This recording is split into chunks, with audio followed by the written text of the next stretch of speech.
नमस्कार, मैं शिवानी रतूड़ी लाइव में आपका स्वागत करती हूँ। तो बिहार में 2024 की तुलना में 2025 में हत्या, रेप, डकैती और दंगों जैसे गंभीर आपराधिक मामलों की संख्या में उल्लेखनीय कमी आई है। राज्य के पुलिस महानिदेशक विनय कुमार ने शुक्रवार को ये जानकारी दी। डीजीपी ने कहा कि पुलिस ने न केवल अपराध पर प्रभावी नियंत्रण किया, बल्कि राज्य में चुनाव के सफलतापूर्वक संचालन भी सुनिश्चित किया। उन्होंने कहा, प्रमुख अपराधों का तुलनात्मक विश्लेषण करने पर सामने आया है कि 2024 की तुलना में 2025 में हत्या के मामलों में 8.3%, रेप में 8.2%, डकैती में 26.9% और दंगों के मामलों में 21.5% की कमी आई है। ये पुलिस की त्वरित कार्रवाई का परिणाम है। डीजीपी ने कहा है कि गंभीर आपराधिक मामलों में ये गिरावट महत्वपूर्ण है।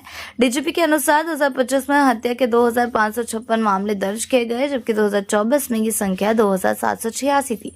रेप के मामले भी कम हुए हैं। इसी तरह डकैती का मामला 2024 में था 238 था, जो घटकर 2025 में 174 हो गया। दंगे के मामले में 2024 में 3,186 से घटकर 2025 में 2,502 रह गए। विनय कुमार ने बताया कि 2025 में पुलिस की सख्त निगरानी और त्वरित कार्रवाई के कारण गंभीर आपराधिक मामलों में 3,61,364 आरोपियों की गिरफ्तारी की गई, जो 2024 की तुलना में करीब 50,000 अधिक है। डीजीपी के अनुसार इस दौरान पुलिस ने 4,963 अवैध हथियार और 30,133 कारतूस बरामद किए तथा राज्य में संचालित 74 मिनी गन फैक्ट्रियों का भंडाफोड़ किया।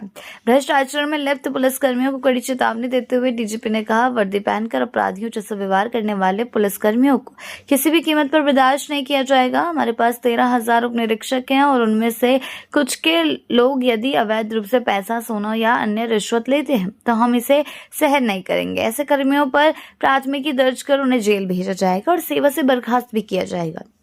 भूमि विवादों में पुलिस की भूमिका को लेकर पूछे गए सवाल पर डीजीपी ने कहा कि भूमि विवाद सुलझाने में पुलिस की भूमिका नगण्य है। उन्होंने बताया कि कुल आपराधिक मामलों में 50 से 60% भूमि विवाद से जुड़े होते हैं और प्रत्येक शनिवार को अंचल कार्यालय में भूमि संबंधित शिकायतों की सुनवाई के लिए बैठक होगी, जिसमें थाना अध्यक्ष भी मौजूद रहेंगे। डीजीपी ने कहा कि पिछले 3 से 4 सालों में राज्य में नक्सल हिंसा की कोई घटना दर्ज नहीं हुई और नक्सली गिरोह कमजोर पड़ रहे हैं। पुलिस महानिदेशक के मुताबिक 2025 में 134 नक्सलियों की गिरफ्तारी हुई, जबकि 2024 में 44 नक्सली पकड़े गए थे। साल 2025 में 6 नक्सलियों ने आत्मसमर्पण किया। इस दौरान नक्सलियों से 70 नियमित हथियार और 15,552 जिंदा कारतूस बरामद किए गए। डीजीपी ने कहा कि बढ़ते साइबर अपराधों पर अंकुश लगाने के लिए राज्य में एक अलग साइबर अपराध नियंत्रक इकाई की स्थापना की गई है, जिसका नेतृत्व रैंक का अधिकारी करेगा।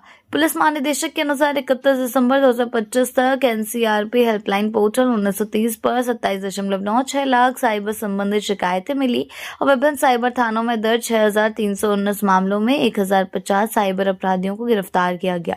जनवरी 2025 से नवंबर 2025 के बीच कुल 1,73,545 आरोपियों को सजा सुनाई गई, जिनमें 4 दोषियों को फांसी, 1,097 को आजीवन कारावास, 560 को 10 वर्ष से अधिक, 1,410 को 10 वर्ष से कम, 2,491 को 2 वर्ष से कम की सजा सुनाई गई, जबकि 1,37,983 दोषियों पर जुर्माना या बॉन्ड भरा गया। यानी कि कुल मिलाकर दर जो है अपराधी कम हुआ है और इसको लेकर ही अब बिहार में एक नई हलचल मच गई है। ऐसी ही अपडेट्स के लिए जुड़े रहे हैं लाइव के साथ ही चैनल को सब्सक्राइब करना ना भूलें और हमारी फेसबुक और वेबसाइट के साथ भी जरूर जुड़ें।